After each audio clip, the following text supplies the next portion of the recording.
Hello everyone, in this video I will show you how to fix FaceTime not working on iPhone 14 Pro Max. So before starting the video, don't forget to subscribe the channel and also press the bell icon. So to fix this issue, first of all, set your date and time to automatic. So to do this, open settings. Now in settings, scroll down and here click on general. Now in general, click on date and time, and here you will see a set automatically button.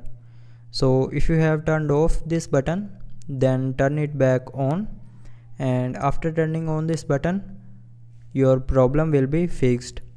But if it still doesn't fix your problem, then check your internet connection.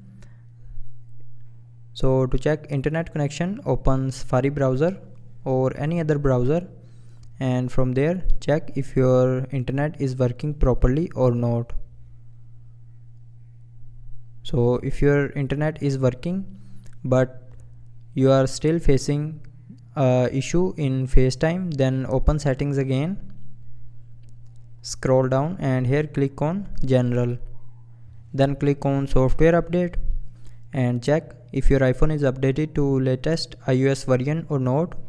So if your iPhone is not updated, then update it to latest iOS version, and after that restart your iPhone. So to restart, press the power button and volume down button at the same time.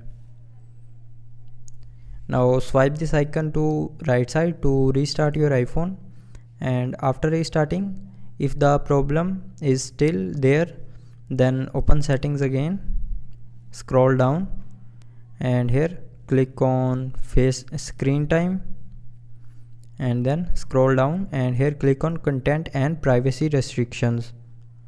Now here click on content and privacy restrictions.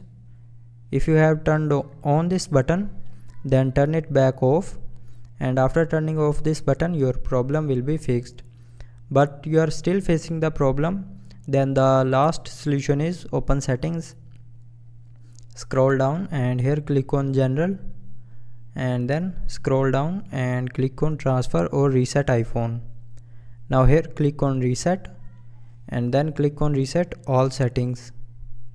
Now enter your lock screen passcode and then enter the screen time passcode. Now here click on reset all settings to confirm. So when you click on reset all settings, it will reset all your iPhone settings, but it will not delete any data from your iPhone. So I hope it will fix your problem. Thanks for watching the video.